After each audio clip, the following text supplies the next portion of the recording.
have Islamic officials being elected into the office. And does that put America's safety at risk? Well, for those of you who follow me on my personal page, you all know the answer. Now, I will flat out say yes. Safety of America is at risk. I will give you a very, very quick background on why anything that has to do with Islam would always be a risk to our country, our freedom, our civilization, and our constitution. Reason. Under Islam, our First Amendment does not exist. Any of the five parts of First Amendment, being freedom of speech, freedom of religion, freedom of press, freedom of assembly, and freedom of petition. None of those five exist under Islam. Freedom of speech doesn't exist because under Sharia, in any shape or form, if you say a word that is disrespect or goes to deny the existence of Muhammad, the Prophet of Islam, or Allah, the God of Islam, then you shall be punished by death. Moving on to freedom of religion.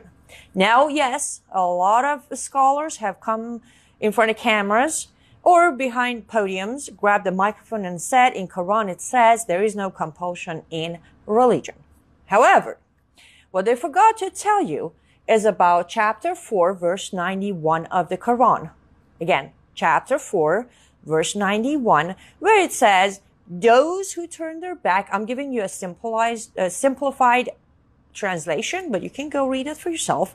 It says, those who turn their back to Islam, seize them where you find them, and kill them. You see, that's completely against that no compulsion thing. Because if you are Muslim and you leave Islam, you shall be killed. Right there and then, the Second Amendment out the window. Now, to back that very specific verse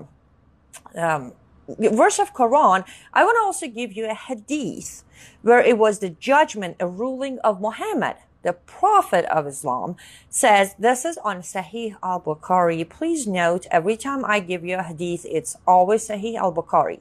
Reason for that is Sahih al-Bukhari is the most completed and most credited hadith book when it comes to teaching of Islam, scholars, supreme leaders, imams, muftis. So, al-Bukhari, book 89, hadith 271, I will literally read it. It was narrated by Abu Musa, and it says, a man embraced Islam and then reverted back to Judaism. So a Jewish man converted to Islam, then decided he would like to go back to Judaism. Mudab Jabal, some friend of this person, came and saw the man with Abu Musa. He asked, what is wrong with this man? Abu Musa replied, he embraced Islam and then reverted back to Judaism. Muda said, I will not sit down unless you kill him, as it is the verdict of Allah and his messenger. Did you follow this? So a Jewish man converted to Islam, decided to go back to Judaism. He's sitting with a friend of him who's a Muslim. Another Muslim come and ask the Muslim guy what is wrong with that man. The friend says he was Jewish, he became a Muslim, went back to Judaism. The third person, the Muslim guy, said, I will not sit next to him until you kill him, because that is the verdict of Allah and Muhammad. And I already gave you the evidence within Quran that he should be killed. Then comes to freedom of press. If you go online, simply, let's go to Google, the most filtered search engine of all time. Let's go to Google and look up Islamic Republic of Iran, Islamic Republic of Afghanistan, Saudi Arabia, Kuwait, Qatar, Syria, any of the Islamic countries. Look up their constitutions and their civil codes. You will find in there that says, freedom of press does not exist. Anything a journalist writes, movies, videos, audio, radio, live feed like this, unless they have approval from the Sharia morality police of the country, it is not allowed to be published. Reason, blasphemy law. If you go ahead and publish something that goes against Sharia, you have committed blasphemy law. So you run it by Sharia morality police department. They have a press department in there. You run it by them. You get your approval. Then you publish. So here goes freedom of press.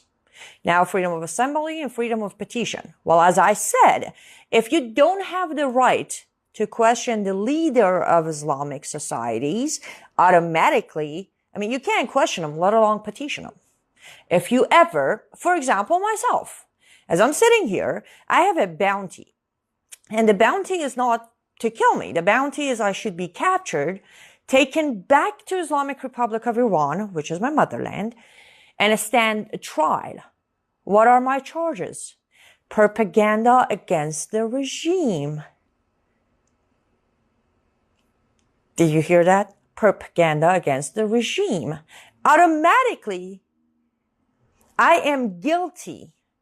I have to stand trial, and I can tell you right now that propaganda against the regime equals either life sentence or death, because a lot of fellow Iranians have faced that charge.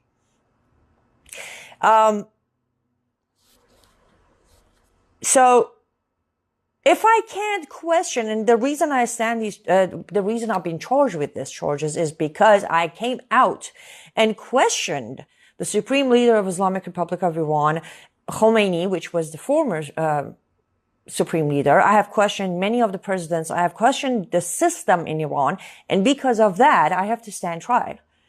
So I think, without dragging it any further, I think you understand that under Islam and Sharia, the First Amendment of our Constitution does not exist.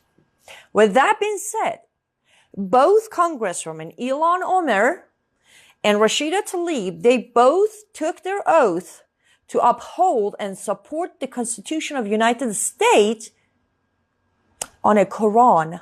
What is a Quran? Quran is the holy book of Islam. Quran is the guidance to a Muslim.